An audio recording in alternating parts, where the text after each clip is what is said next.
Hey, how's it going, everyone? It's going good. Good. Welcome to the Cluster Puck Podcast, part of the MHRT network here at Center Ice. I am Nick. Beside me here is Brit. How are you feeling, Brit? Good. Just the usual hockey mom craze before Christmas. There you go.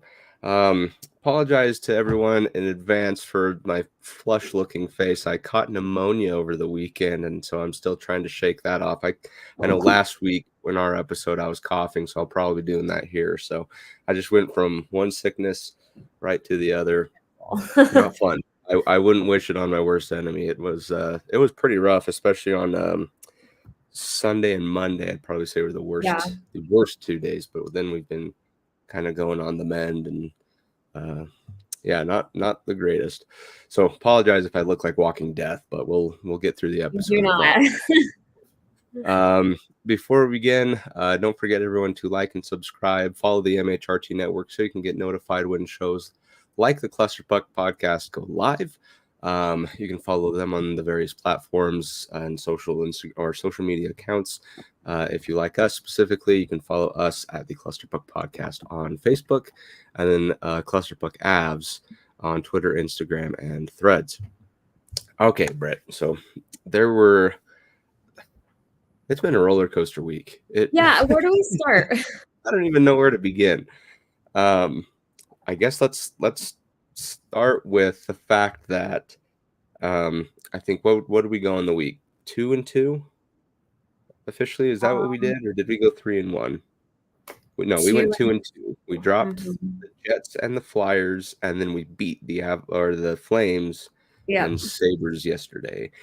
They were all just so polarizingly different. Like, I don't even know how to start. So with the Jets, let's literally like a different team played every game. Like it really was. It was one that was like they did everything right and lost, and then the one against the Flames, it was like it wasn't even the Avalanche.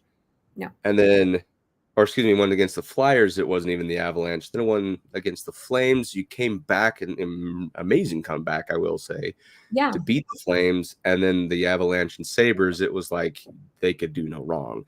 So I guess let's just start right into that. Let's go to the Jets first. So we lose that game 4-2.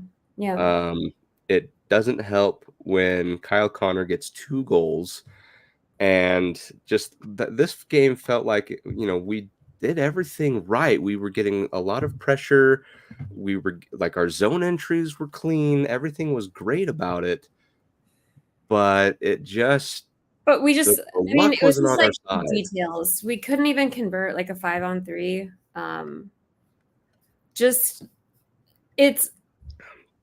It's stressful, but it's also reassuring that for the most part, we're beating ourselves. Like, we're really not being beat by the other team.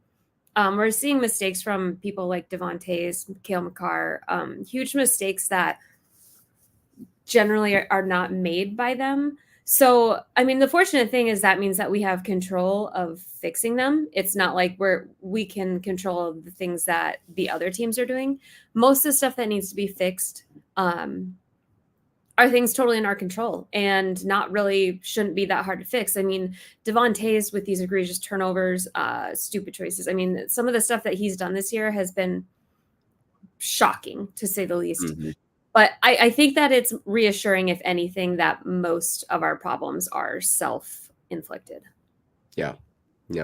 And that was kind of this whole game. It was like, I don't even know how you would even describe it. It's like you kept getting in your own way, and it was just those little ticky-tacky things and just that were getting in your goals way that we keep giving up at the end of periods. It's such just an awful way to send off. I think the first goal of that game was the Devontae's failed clearing. I believe so, and then it was Kyle Lowry who had the goal. Yeah, and it was like, okay, you know what? Yeah, we're gonna come out, start clean, start fresh. We come out, boom, crap the bed right again. With what? Well, a minute into the second period. Something like that. Yeah, they scored 2-0, 32 seconds in, and then McKinnon grabs one a couple minutes after that. So it was like, there's anything that's been consistent through all of these games, it's that Nathan McKinnon is a freak of nature, and he is not here to lose. There's been times that he's been underwhelming and disappointing, but the last 2 weeks has not been it. He has single-handedly carried this team. Rantanen has been a ghost. I believe that his goal that he scored the other night was his first since Thanksgiving. First in like 8-9 games, something like that. It was a lot of games. And it's not even just that he's not scoring, it's that he has looked truly just disassociated in the game. Completely apathetic, that immature Rantanen that we thought we had grown out of. Yeah. And it's maddening now that we know he can be a 50-plus goal scorer. To see him just look so careless is infuriating. It is. And always the thing with Rantanen is where like he sucks, he's playing awful, blah blah blah, and then you look at score sheet and he's got like 36 points in 25 games. But he still has like the third most points on the team. Yeah. But we know what you're capable of, and it's all relative as far as to what we expect out of them. It's not like we're mad because Drouin doesn't have a goal per game, but with Rantanen, there's just no excuse, especially when he is going to be looking to take home some cash next year. Yeah, he'll definitely be after it. And it, his play has been fine. McKinnon's has been fine.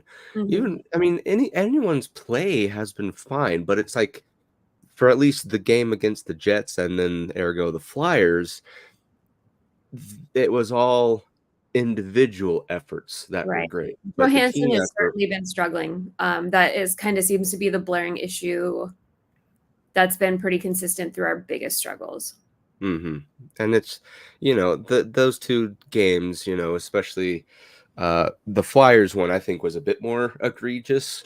But it was just these mistakes that just kept costing. And yeah, well, and Allie's right here. It is infuriating, and we're so used to having gimme games, but really no team is a guaranteed win anymore. None of them. And Winnipeg is a lot better team. They're kind of quietly flying under the radar as a very, very capable team. Do I think that they have like a cup contender team? No, but they certainly are, they deserve the respect that we didn't give them. We came out flat and they took advantage of it. We've also seen Georgie really struggle, but I do think that part of that is relative to the struggles in front of him as a goaltender. And you come and sign in Colorado and you are anticipating having possibly one of the best defensive cores in the NHL in front of you, and they're not playing well at all. I mean, we're seeing Makar and Taze. Manson has been playing well, fortunately. But, between Gerard, Bo has had the roughest year. I mean, this has been the roughest stretch we've seen for Bo off and on.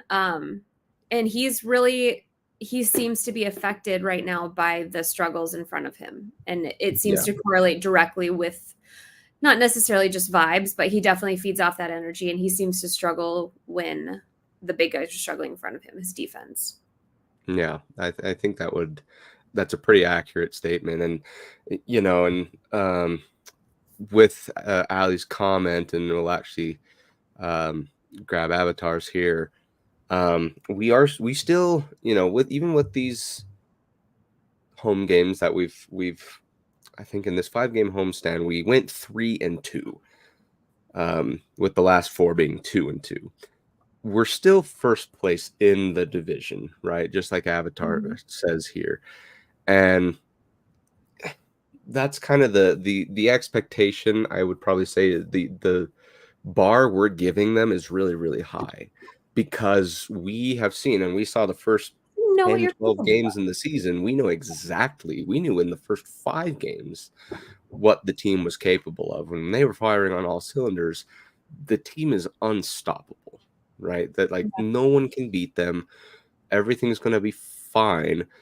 But it's just these dumb little ruts that, with the Avalanche at least, instead of just you drop 2 games in a row and you pick it right back up, it just looks like it takes every last ounce of energy for them to just string back wins again. But once they do, and everything's fine again. Yeah, you can just twist your mind in a pretzel trying to figure out what this team is right now. And we just I do believe in both you make your own luck and just puck luck is just going to be puck luck. But like the Flyers game, every dumb thing, you got Duran taking a puck to the face. Manson and Prosvetov was in for that game, right? Collided.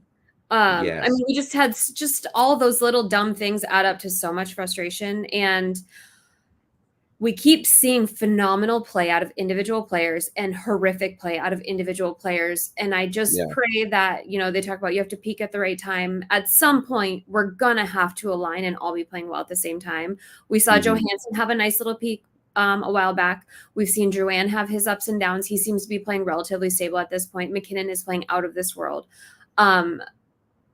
It just would be nice if we could all line up here before or around Christmas.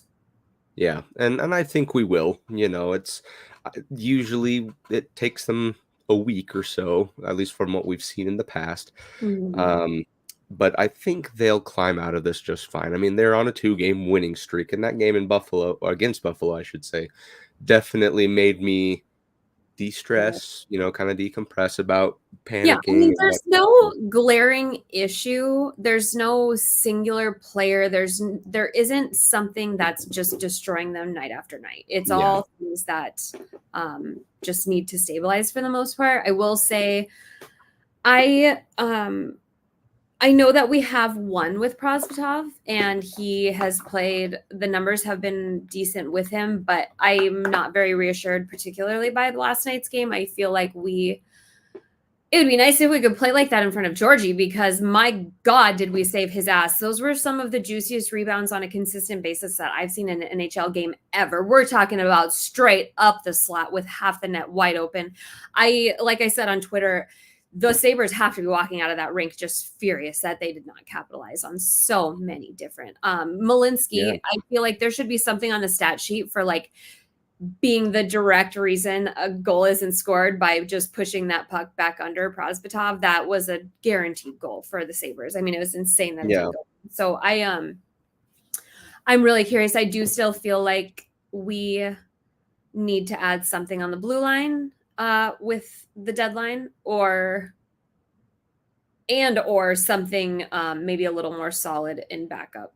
I just don't know, depending on, unless Georgie is so hot that we don't anticipate Prosvetov having to play much at all during the playoffs. But I really just I don't think he's awful. I think he's a decent, serviceable backup. But we had a lot in Francouz that we're missing, and knowing that he could carry us through an entire round against the Oilers in the Western Conference Finals, and I just don't think that would work like that with Prosvetov. And we've seen how that went in the goalie carousel when we went through Hutchinson, JoJo, whatever 95 goalies. I mean, I just don't want to do that again. It's such a sad way to lose. It really is, but that's, you know, with Prosvetov and Georgiev, and to the extent Francouz, I just am trying to come to terms with the news that, you know, even though it's unfortunate, I don't necessarily want it.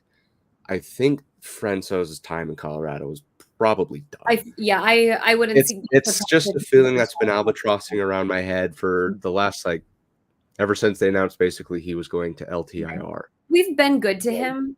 He's hardly even had a 50%, you know, availability. Yeah, the only time he was fully healthy, I think, or the healthiest, was the Cup year. Yeah, I mean, granted, I think he's been on 2x2s. I think we've paid him 2x2s. So when you consider the $8 million winning the Western Conference Finals for us, makes it all worth it in the end. Like, even though he sat for an entire year, I would, you know, they would gladly pay somebody $8 million just to get through that Western Conference Finals with ease in 4 games, wasn't it? So at this point, I assume he's done. I wouldn't be surprised if he was even retired altogether. It's so unfortunate, but his hips and knees and groin, he's just it just takes a toll, you know. And you think about injuries and stuff, how they mount up. Look at Landeskog, and they have the rest of their lives to think about after hockey. Exactly. I mean, hockey, at the end of the day, it was a career, but they make a lot of money for types like this, and if they're frugal with it and smart with it, they'd be able to have a life set up after their careers. But so still sticking with that, though, again, Georgiev, just like the team, he goes into a funk. You try to shake things up, put in Prosvetov, and he's if he is the backup of the future, or at least he'll, I'm sure, be the rest of the season. But if it becomes a lengthy thing, there are things that I want to see him to improve on, but I think he's got the basic building blocks there. He can win games. We put him into emergency situations. Yeah, and I mean, that's and a huge thing, is to be able to come in cold. And he finished that game. What game did he come in for, Georgie? He came in for the Flames game. So, and to come in and shut out a game, that's huge, because, man, going in cold is so hard. And he even said after the game, his quote was so adorable that, like, yeah, I was in the kitchen hot dogs or whatever in the break room. When I'm not playing, I'm eating snacks. So, yeah, I mean, as long as we can figure it out with Georgie, the problem is if Georgie continues to struggle, we need more reliability on the back end, I think. Mm-hmm. And he just, the way it looks to me, like he's playing a little bit slow, and he's getting to pucks 1 second late, which is causing him to put off rebounds. He's not controlling the rebounds. Georgie does have very good rebound control, which is interesting because people will look at Georgie and see that he's not getting as many shots, but a lot of that correlates directly with his ability to control the rebounds, that he's not giving up another shot to take another shot. So I think that Prosvetov's numbers can be kind of inflated because he's creating extra shots. Yeah. So I think, we'll just probably see the next 3 games, which we'll get into. And I'm sure Georgiev is going to get right back into the starting crease. But I'm not offended if they do give Prosvetov a few more of these. He's starting tomorrow. It's already been said that he is getting the start tomorrow, that he earned it. And that's fine with me. And honestly, it might be to piss Georgie off a little bit. And I'm hoping that's what it is to kind of light the fire under Georgiev and kind of want him to get that. I don't want to say he lost the starting role, but with the team, it's happened with Francouz before. Yeah, there's just ride the hot hand. Yeah. Right. And right now, Prosvetov has shown that he has the hot hand. Right now, granted, it's just been a few games, and I think who did they play? Was it the Ducks that Prosvetov played against? I can't remember. Let me check real fast. He didn't play one of the more recent games. So he's played probably, I think it was the Ducks. 3 out of the last 6 or 7 or whatever, which is great. Mm-hmm. But like you said, there are some things that he really can do better. Like he definitely slides a little way too far over, instead of just trying to, he hugs the crease. He's a tall dude, right? So he hugs those creases. May also just be indicative of his lack of NHL minutes. So we might see that dissipate as he does continue to get more NHL minutes. So we might need to make it a priority to lose a little more or struggle with him, just to get him those minutes to be more prepared. Excuse me. I totally agree. And that's the hard part about it, is you want to have a goalie get NHL experience, but at the same time you have kind of more proven goalie. It's a difficult thing to juggle, but it's a good problem to have, because like I said before, especially with this the game against the Sabres, he has shown he can play really, really well. Right. I mean, he allowed 29 of 30 shots, something like that, like a really good number. And the Sabres team are very explosive offensively when they get on fire. So for him for the whole team really to just kind of cease that in that game. And he really did, particularly in the Flyers game, I think it was, there was like a 2-on-0 or a 3-on-0 that he had some very serious, big time game saving. He stopped the 2-on-0 in the Flames game, right? Because it was just 2 guys and him. He makes a sliding stop first, and then a direct, like the puck's just sitting right in front of the crease and his legs in front of the net. And so all the guy would need to do is push both him and the puck across. But it never happened. He didn't allow it. He had like an iron leg. It was pretty amazing. So let's actually jump into that Flames game super quick. If there was ever a time to have the team come together and pull off a comeback win like that one, Yeah. that was the time.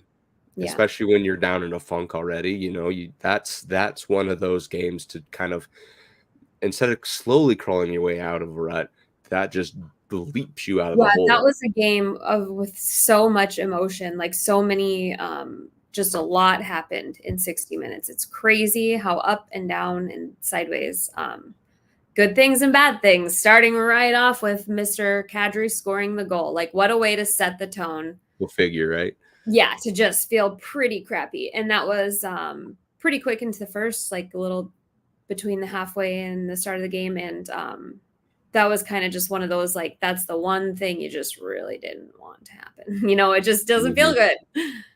Yep. And, you know, it was funny when him and Georgiev got into it, which I was like, wow, I've never seen Georgiev try to actively fight someone. It was cool to watch. Kadri goes to the wrong bench. Did you notice that? He went into the wrong box. No, like, I missed that. Oh. They're like, you're not on the Avs anymore. You're over here. Yeah, and that's what I'd be curious to take a look inside his brain and see if he truly has any regrets, because Calgary is just, they're stuck in no man's land. They are not very good. They're having slight rays of hope, but they can't even rebuild if they want to. They've got too many people on 7-year contracts. I don't think that is it Huberdeau's contract. I don't think it even starts and just started this year. So like, you got who you got, and you better figure it out, unless you want to be eating a lot of retention money to get rid of these guys. Yeah. Also in this game, at long last, after how many games would that have been? Like 28? All 29? Of them. Exact.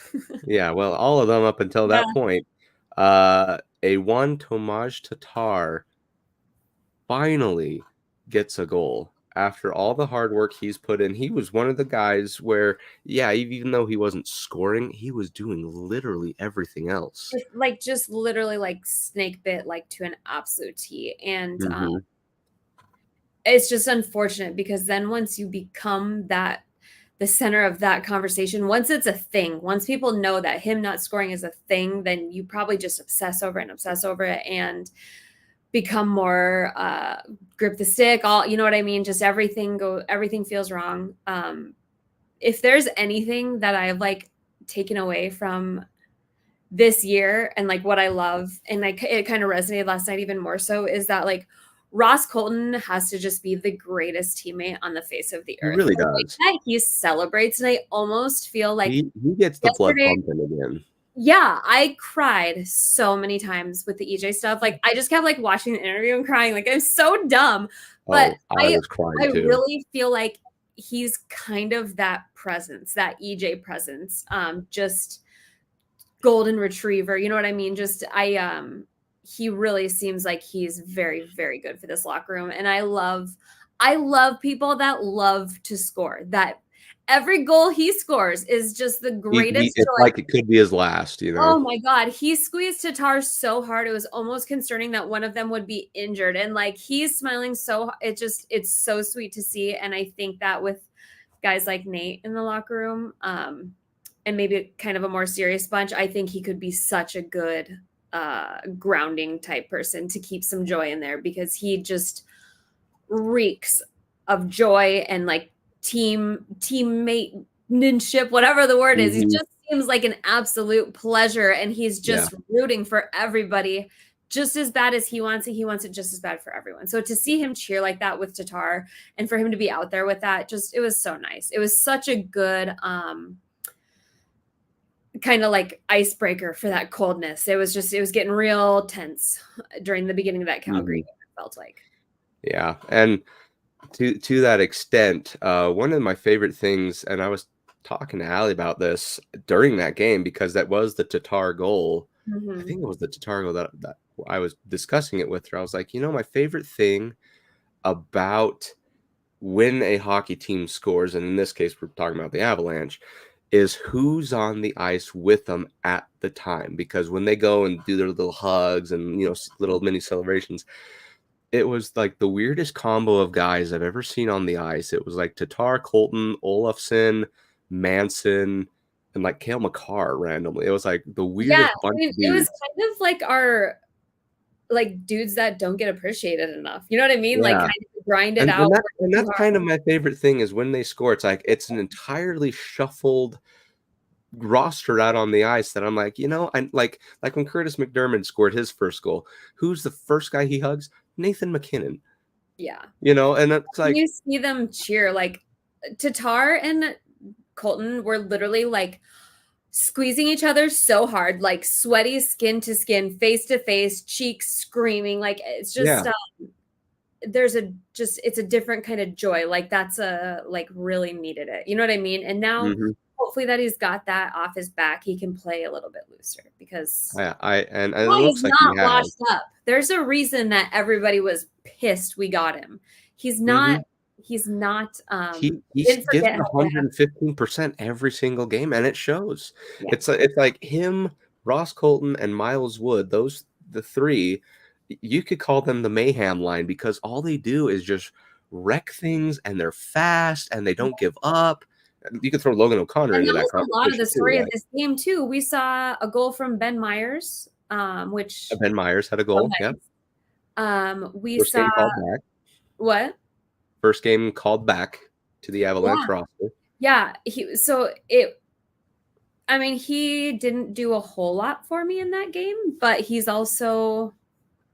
really hasn't gotten a whole lot of like constant NHL time or stable NHL time. I consider the NHL time that they got last year to be almost irrelevant because it was so sloppy. Yeah. They're basically just playing with the CHL team or the AHL team in the NHL. So it was really nice to see him score though, because his first goal, he got one last year, right? But it was like it hit his knuckle. He got a couple of them. Okay. But that one, it just, it was a good goal, legit goal. It was his first of the season, but his 7th of his career. So. Oh, wow. I didn't know that. Which is like, oh, well, that's surprising considering everything else, Yeah. But at the same time, it was a very welcome goal because that ties the game back up in the second period. And then it just kind of fell apart. 4-3, 5-3. You're down going into the period. That's when we then grab Prosvetov, put him in, and then nothing happens the first 10 minutes, right, of the period. And I'm like, well, great. And I honestly had thoughts. I'm like, I'm just going to go do something else. I'm just going to go cough my head off in the bathroom or puke or whatever I was doing at the time. And just the game's going to just be on my tablet elsewhere. We're probably going to lose like 7-3, whatever. And then I come back, and that's right in time to see Ross Colton scored the goal to bring it within 1. And I was like, it was great. I was happy about it. But at the same time, I was like, it's probably going to be one of those where it's like we come within 1 and then they shoot the empty netter. We lose 6-4. Just enough hope to stay awake and exactly right. Go to bed sour. Then the Mikko Rantanen goal happens, and we're tied. Something I didn't think would happen, considering the last few third periods that have happened in games prior, where they were making the least amount of goals. Like San Jose had more than them. Yeah. Granted, they were having comebacks of their own of an ungodly nature. It was amazing, but the game is tied, and Mikko Rantanen kind of comes out of that dry spell. It was making me happy. I'm like, okay, we got a game again. Yeah. And here's the thing, I had no idea they even switched Prosvetov in at the time.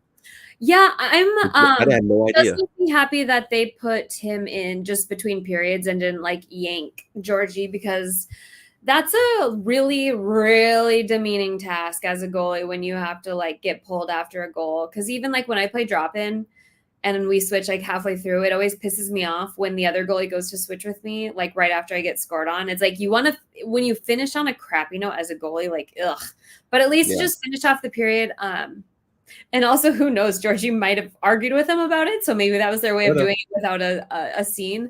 Like apparently they had to pull Vasilevsky a while back, and he basically almost refused to come off the ice. he threw a fit. Yeah, so I could get it. Maybe they talked some sense into him and it's probably good for him because it's really hard when you're sucking to pull yourself out of it. If you're not sure if you got to have the team with you to pull yourself out of it. And we just don't know if this team was going to finish that period or not. Yep.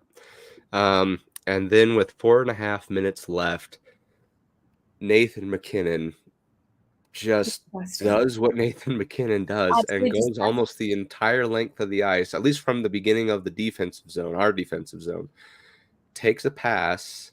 Or no, was that the right one? Or was that the one that Nichushkin had that amazing, like, between the legs as he's getting pinned pass? It was a breakaway with Rant and Nuke on the ice. It's okay. So, that was the one. Okay, so just kidding. I was thinking of another one from before. This is the one where Rantanen shovels it up the far side of the ice, and as Nichushkin's getting pinned, he sees MacKinnon darting behind him. Joints it. And he like passes between his legs perfectly right to Nathan MacKinnon.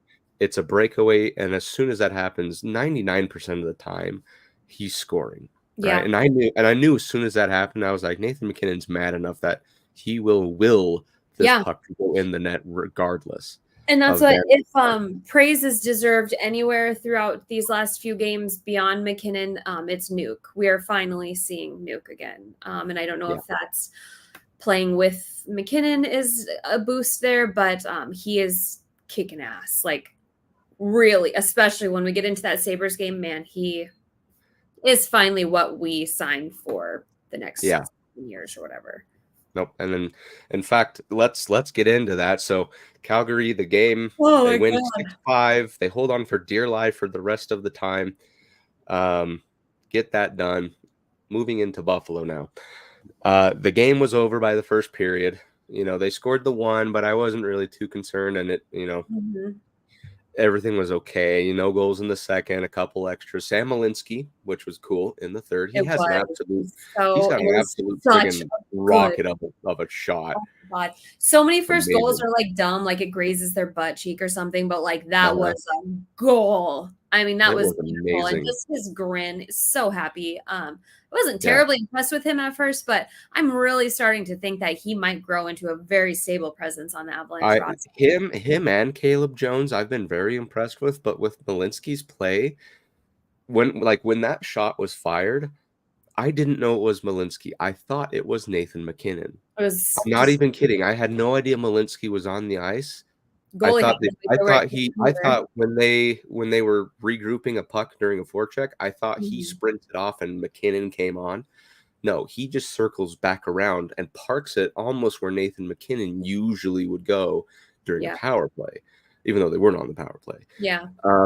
But just that pass from Jack Johnson, just a little kind of eke down pass, just I haven't seen something as beautiful on a slap shot since that was Brad like a Hunt. Yeah, it's so nice. Brad Hunt has some beautiful snipes and they have speed on them. This one from Malinsky was just it was down. And it's not something you do accidentally. So we would see more of him, more of that from him. That's not an accidental thing. So for a first NHL goal for him. Super happy for the kid. I mean, how many assists does he have now? He's got 3 assists. He got his 3rd assist in the game. Nichushkin with a couple of goals. Choices, but he's definitely had a lot of positives that have outweighed them.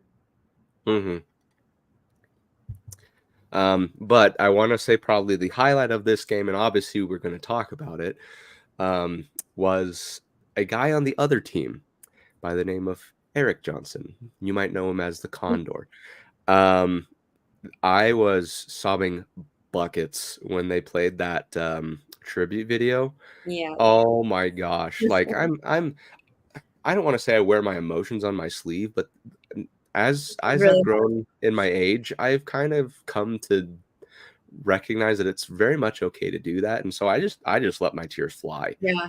Well, and it's hard too, because I really wanted to gauge how I hadn't really heard how Buffalo felt about him, and Buffalo is really doing a lot of shitting on him.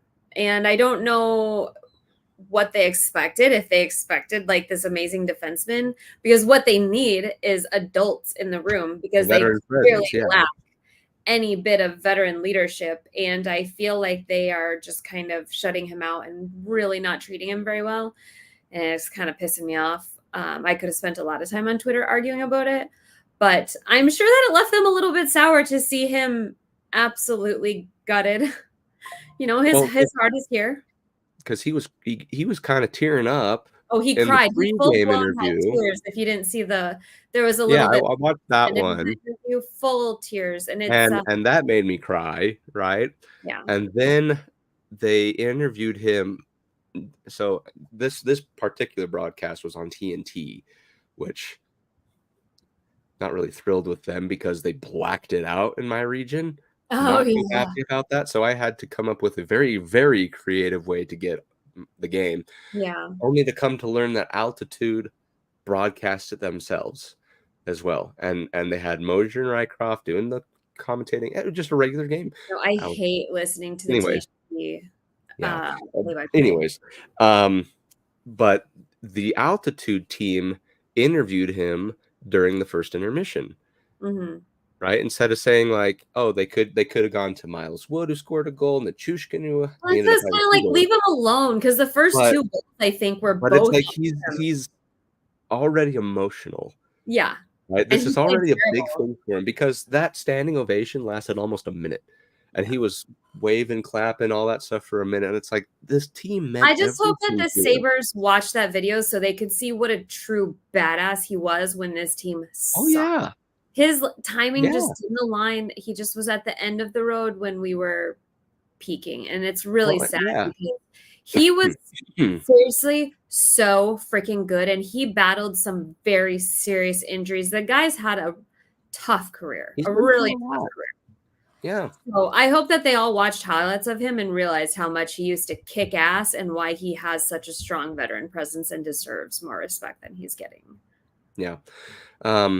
So anyway, we just wanted to say that was probably the highlight of the game was that tribute video, and then like I said, they interviewed him. Did I think he actually murdered Jeff Skinner? I think he murdered him, is what they call it, right? I have never. Yeah, he sent him to the IR. I know that. I have never seen McKinnon check somebody that hard, and I cannot think of a body check that was as perfectly on point and folded him in half. Direct shoulder right to the chest. I mean, I'm worried.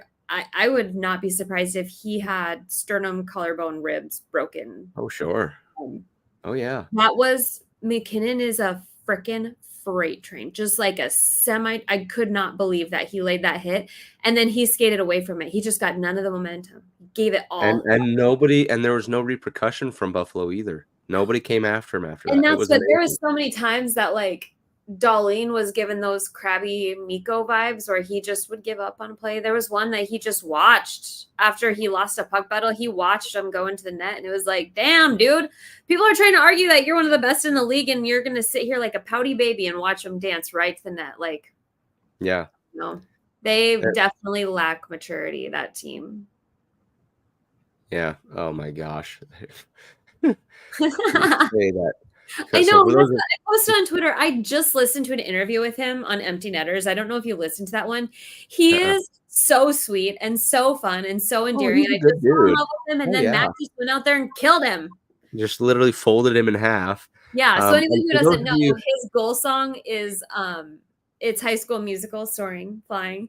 And last year it was Party in the USA. Party in the USA. Yep. The amount of like good old boys that absolutely like hate him for being goofy and going to Taylor Swift concerts, and oh my god, I love that. Like, he loves music, man. He's really like I think like musicals he does and stuff. Like he's one of those where it's like music and theater. I want to say, or maybe it wasn't theater, but at least music. That we seriously, he was a figure skater. Remember, he was a full blown figure skater. He was a figure skater that we need. These hockey guys that break the molds, and you don't have to be like just a giant jock. Yeah, and it's like every player has a life outside of hockey. Like one of the things, like with Brad Marchand, he's a poet. Did you know that? Love Brad Marchand. He's a poet. He writes and reads poetry. It's insane on his off days, which is amazing. Anyways, so rest in peace, Jeff Skinner. It was nice knowing you. It really was. But Yeah. I would anticipate we see him go onto LTIR sometime soon because he went to the IR for sure. He just wasn't something, I don't know. He was rearranged on the insides. Yeah. And that like was such a tone setter. Like that was like a ho ho ho. Oh yeah. Nobody was going to defend Mac after that the way that they so no. They said, yeah, okay, we see you, Nate. And then that was it. Okay, so that was as far as previous games. There's a lot on our minds when it comes to this type of stuff. We'll go into Avatar's question just really quick because he does want to get our thoughts on this, and then we'll go into the next games upcoming for the week. So he says, dumb question, which this is not a dumb question. This is a totally valid question. The first Avatar, time we've no such thing. On the radio.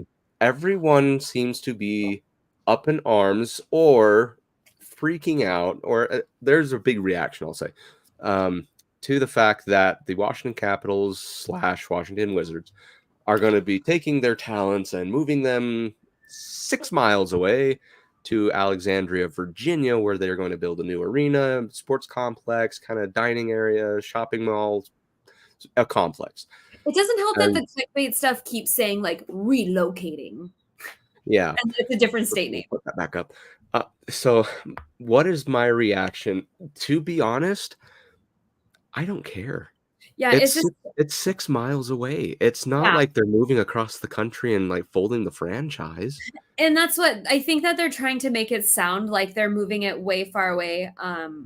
It sounds like in the end it'll be a positive traffic wise. And I also wanted to look into, I'm curious what the implications are for sports gambling with them being in a different state, if that changes, because I feel like are there weird rules in DC for gambling? Like, I honestly have no idea. DC is like this weird little planet. I know that the backstory behind it is that they needed like $600 million to do renovations to the arena, which everyone that I have watched in their reactions did say that the Capital One Arena is kind of a dump. It's not very well up. 5 years past the like 20-year lifespan or whatever. Something like that, yeah. And so when they asked DC, the district, their bajillionaire owner, their ownership, or just the state for funding. Yeah, because the owner doesn't want to pay for it. He wants he wants the city to do it, right? And so the city says no, right? They say you do it yourself. Your owner's got money. Yeah. Well, all of a sudden they just up and they get with the governor of Virginia, and he's like, "Well, yeah, if you want to build one in Alexandria or Arlington, I think those were the two options, but I think Alexandria is the one they land on." He said, "Yeah, we're game. We got a spot right here for you." And then they announce it. This $1 billion. It was so like surprising. Like it was, it just wasn't even like a thing. Most came of the right out of left field. Is like lightly discussed prior, but this was like, boom, like it was just out there right away. Which, might be kind of a good thing. From what I understand, the traffic is a huge issue for where they are. It's like in the middle of Chinatown and something. It's in a bizarre place. But it's right up against the comic. I know that. Their like foot traffic and traffic in general essentially keeps those places alive and like thriving. So it is going to have a really big negative effect. But people are also saying that those areas are also not good. So it might be good, which I have no idea. Like, I don't know at all. Yeah, it might be good to clear those out and kind of start over. And also there's something to be said about, Ovi is going to be gone in a while. And by the time they build this new rink, maybe it can be like a fresh style, slate, because they're going to finally friggin' new logo redesign and jerseys, because those also need a tune up as well. They should have put some money in that. Anyway, so after they do this announcement, just to recap the history, all of a sudden the city goes, "Oh wait, we'll give you $500 million for these renovations of the 600 you're looking for." And that's kind of where we leave off, where it's like, okay, they've made the announcement, they have renderings. I don't know. How does $500 million, like what kind of things can even add up to being $500 million? Well, as an architect in profession Yeah, myself, do tell. in the architecture world, I should say, I'm not a licensed architect, but um, material, it adds up pretty quick. The Yeah. markets and pricing, they fluctuate really, really bad, right? So for like redoing structural stuff, you have to order the steel, what you're wrapping in the steel, what you're fireproofing with the steel. That, all these little things just add up bit by bit, and So especially with insane. these mega projects that they do, Yeah, well, like it's that a Suns lot of building that they material. want to move the Yotes to, he just dumped like $500 million into that one too for a basketball court. It's not Yep. like they have to keep a literal sheet of ice frozen in there. Nope. And anyway, so yeah, that's for material, it does add up, but a lot of it, a good amount of it, I should say, is for people to make profit. Right? Oh, yeah. Makes sense. The raw material itself probably isn't that expensive. In fact, I know it's not. But for people in their industries and the contractors and whatnot to make their money, Especially, they add a little profit on top. yeah, in big projects like that, And it's especially in big a lot easier to skim, I'd imagine. Yeah. Anyway, so that's kind of where they've left off. So if they do end up moving again, they're probably still going to be called the Washington Capitals, because you don't see them. They're not like the Commanders aren't called the Maryland Commanders, even though they're way outside of DC. They're still going to be called the Washington Capitals. They'll And their probably have the basketball same. team would move with it too, right? Yeah, the basketball team would go with them. They'll probably still be called the Wizards. Again, I don't think they're wrapping their minds too far into the fact that it's in Virginia. When if you look at Washington, D.C., it's this big. Every block is already taken. Where else can you go? Yeah. So again, I'm not too concerned. If it happens, great. If they renovate, great. Not really my pig, not my farm. You know what I mean? I don't think that it'll have a whole lot of effect besides just some online bitching for a while. Exactly. And who knows, new look, new arena could do some good. I don't really, I'm personally of the opinion to just take sports teams and move them out of a downtown center, because traffic gets bad, parking's a nightmare. There's all types of stuff, like, I don't know. But that's just my opinion. So anyway, we'll stop talking about a team that isn't the Avalanche now. And we'll go into next week's set of games. So we have. Well, let's hit real fast. We'll just make it super quick. So it was brought up at the end of the game. Rantanen called out Lekkonen's dad. He basically said that he had like a fire lit under his ass because Lekkonen's dad was talking poorly about him in the paper. So Lekkonen's dad, Isma, is that what it is a NHL analyst in Finland, something like that. Isma. So it's his job. Like, it's not like he just went and wrote a blog, like just out of nowhere talking crap. And there's been various translations. Like, there aren't perfect translations from Finnish to English. And I think it's being made way bigger of a deal than it is. He essentially said that he didn't train as hard as he generally does, that he had a lot of activities. Some people took it as him saying that Rantanen was partying this summer after a hard couple years. But other people said that Rantanen was mostly in Helsinki and stuff for various projects. And I don't know if that means like volunteer stuff or what it exactly is. I know he does camps in Helsinki. Yeah. So I just really didn't think it was that big of a deal. And he came out after the game and said that this was this. And he didn't mention Lekkonen's name, which was kind of weird. And it was an odd tone. It definitely seemed mad, but it also just seemed kind of smug, like that this was for him. If you talk shit, it's going to come back, which, like, dude, they scored one goal. But so he said a Finnish player on our team, his dad is talking shit in the media. And I don't even think he said on our team. He just said a Finnish player's dad.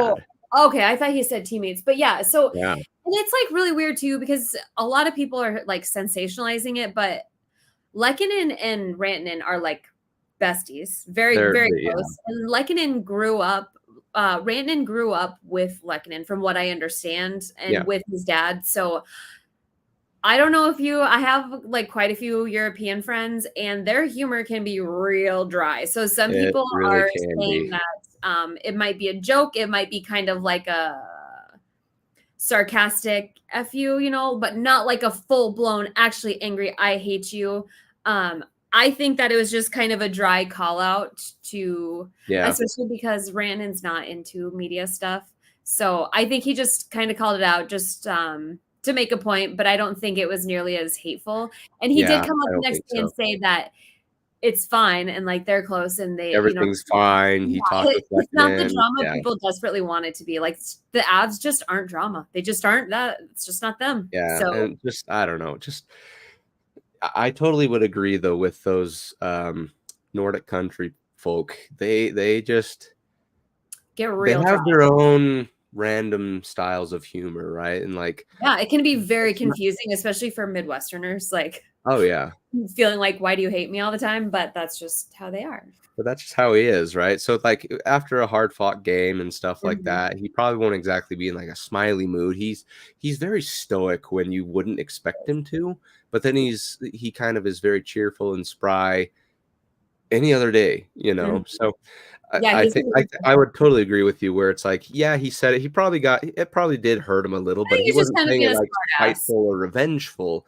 It was just basically saying like, no, and letting him know that he knew he said it. But I mean, there's a reason he didn't call him out and like get brash. You know, it wasn't like he was saying like personal angry. I don't know. I just don't. He didn't retaliate. He just said that it made him mad. He played mad, and now it's not. You know, it's the Keith Tkachuk motivator. Maybe Keith Tkachuk. Oh, my son play like absolute. You know what? I'm gonna piss this kid off, and he's gonna go out and spite me. And look at what he did. Yeah, and maybe that was Ishma's or whatever his name was. Yeah, especially when that Finnish news is their. Maybe that was his.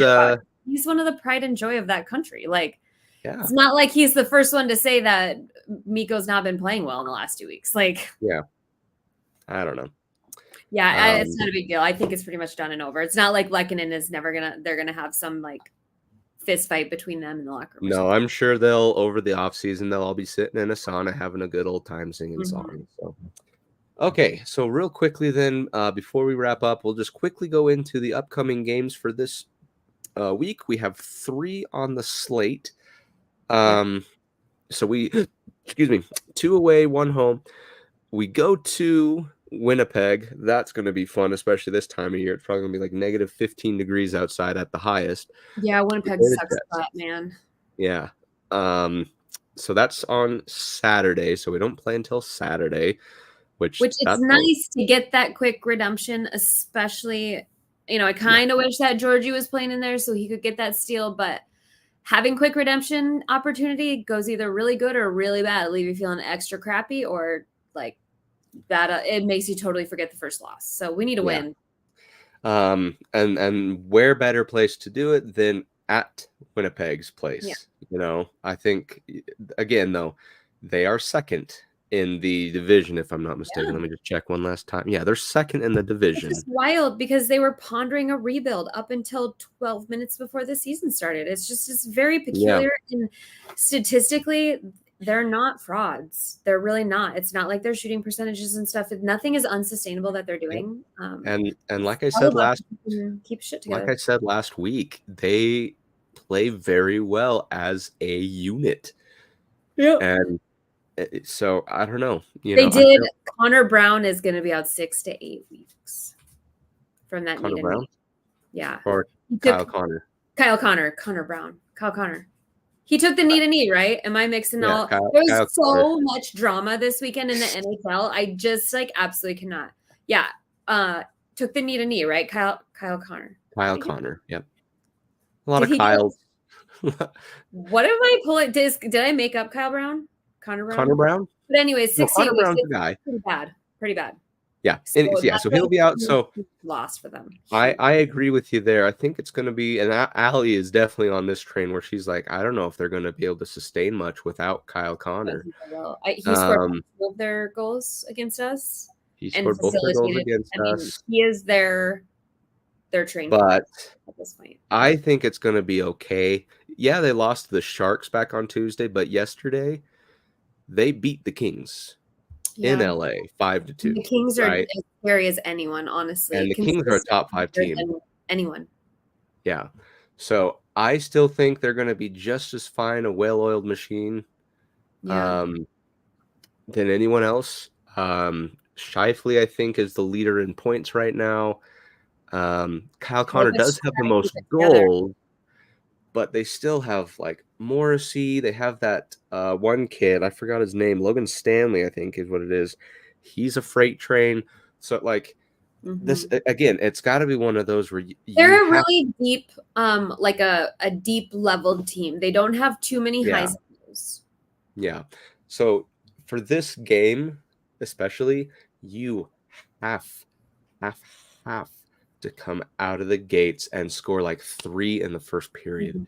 That's the only way you're going to be able to carry momentum throughout the game, because if you go down a goal, maybe even 2, especially with Prosvetov in net, it's a difficult hole to come out of, especially against Winnipeg. They're really good at maintaining lead. When he's playing good, I mean, he's as good as any goalie in this league. Yeah. Okay, next game. Back home against the San Jose Sharks. Now, this particular matchup, to me, sorry, let me cough real fast. Yeah, it does make me kind of curious with.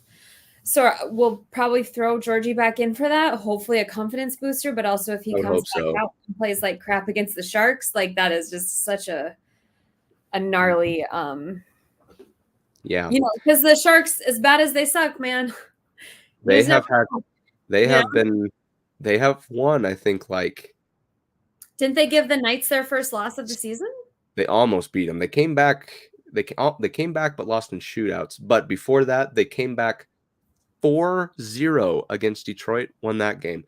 3-0 against the Islanders, and won that game. Like maniacs. They score a lot of goals. You might not know it right now because of the standings, but they've won like 6 out of the last 10. They're like 7th in the league for goals scored. Like which is like third period goals, especially. They have been outrageous. Yeah, and it's crazy too, because for goals against, the Oilers are like barely above them. And keep in mind, the Sharks had 2 games in a row that they lost 10-0. Yeah. So like that is, if you could take those 2 out of their stats, I'd be curious what that would do for all of their stats if you could just eliminate those games from the stats. Just like Zetterlund's playing really well. Granlund's playing great. Hurdle's playing great. This is going to be a lot more interesting of a game than people give it credit for. It's not, I don't think, and I'm not saying that because San Jose is my little brother team. I don't think it's going to be an easy win because of a mounting third period comeback that is going to come from San Jose's side. Yeah, right? And we need to finish the game. If anything, is practice. Exactly. The name of the game for this particular matchup is going to be playing a full 60 minutes. The last minute of every period counts, shockingly enough. We really just haven't seen to understand that. Because keep in mind, I watch as many Sharks games as I do Avs games, right? I have them on simultaneously if needs be. I have watched the last 5 games, them score in the last 2 minutes to tie up the game. Mm-hmm. So it's never, ever over. And there is something to be said for their position they're in. They can certainly play a lot looser, and that does give you. Yeah, they play like they have nothing to lose. Yeah, right. And win wildly. What's so funny to me is that it shows. 2 weeks ago they were dead last, and everyone's like, "Oh, they're easily getting the lottery first pick. Yeah. They're not even going to win 20 games." Well, look here, they are no longer last in the league. They're now third to last in the league. Yeah. They got 7 wins, and I'm like, dang, Everything is so weird this year, though. Like the Hurricanes are flailing. I mean, they're a mess, an absolute mess. Everything that you expected is just weird. Wild are doing okay with their new coach. It's just we have to play. Well, this whole entire month is easy. It's an easier load. They're not guaranteed though. We have to play full 60 minutes every game because there's just no guarantees. Yep. So this is one that I'm definitely going to take great interest in. They're 6-2-2 in their last 10, right? That could have easily been 8-2. Yeah. Right? That's points in all but 2 of those games. So they are, I don't want to say the hottest team in America. That loser point is really messing with the NHL standings this year. Like, it's wild. Yeah. So again, name of the game, a full 60 minutes. Okay. After that, and then we'll wrap up here. They will go to Chicago, where they will face Connor Bedard and his little band of misfits. This one is going to be more interesting because even though they are scoring and they have on paper, a really good team, stuff's just not adding up. Bedard himself has got plenty of goals. He's got plenty of points. I think he's leading in all categories. And Hull. I mean, and those were the dudes, you know, they lost both of them. And now without him, it's like they've kind of just. Because they just got what? Beauvillier from. They got Beauvillier from Vancouver, and that's, I think, it. So I think really outside of Connor Bedard, there's not a lot of people that are not noteworthy, I should say. So again, though, it's in Chicago. Chicago has never been really kind, unless your name's Cale Makar, in which case you have the greatest move and overtime goal in that building, I will probably say. It hasn't been too kind to the Avalanche. So this is not recently. It's so weird because, like, when they were at their peak and we were at the basement, we always beat them. We beat them when they were the best team in the world for so many seasons, but we always just like little ankle biters. Exactly. And I look at last season, right? We thought we were going to be coming out of a rut. We're like, okay, we're going to, Chicago was dead last in the league last time. We were first in the league, but struggling. And like we played them trying to lose. We played them, and I think we lost like 5-2 or 4-1, something like I think we beat them in the home opener, and then I think we lost both other games to them last time. And I'm pretty sure that's exactly how it was. So this is, I don't want to say a revenge game exactly, but it would really put me at ease to be like, okay, we can win in not the United. Is it the United Center? Yeah, it's the United Center. It would put my mind at ease, right? Yeah, so if anything, this is my message to our boys. Do it for me. put my mind at ease. Priority. There you go. So those are the 3 upcoming games. Again, no game is not winnable in this league. No. Right? Every team has shown a weakness. This is going to be an interesting season for sure. So again, if you get the game against the Jets, there's no reason to believe that you shouldn't get the Sharks and Blackhawks as well. They are bottom, they're basement dwellers. So it's going to be interesting to see just how the Jets game affects the next 2. Could be like a scoreboard, or it could be like a rope around our neck if we. We'll see. But I want to get a active streak going again. We have 2, but 2 only starts a streak. Yeah, right? Especially and just without them being ended by such absolute stinkers, painful stinkers. Yeah. Just some good hard fought losses would be just fine. But we've just had some real gnarly ones. Exactly. Yep. So again, I think we should be okay for this week. We'll see how it goes. Yeah, I think that'll take us right to the end of the episode. So, Britt, I don't know if you have anything new you want to add. No, hopefully less drama. Just come in, talk about 3 nice, clean wins. Everybody's happy. Everybody's Johansson's not on the 4th line anymore. We're all good.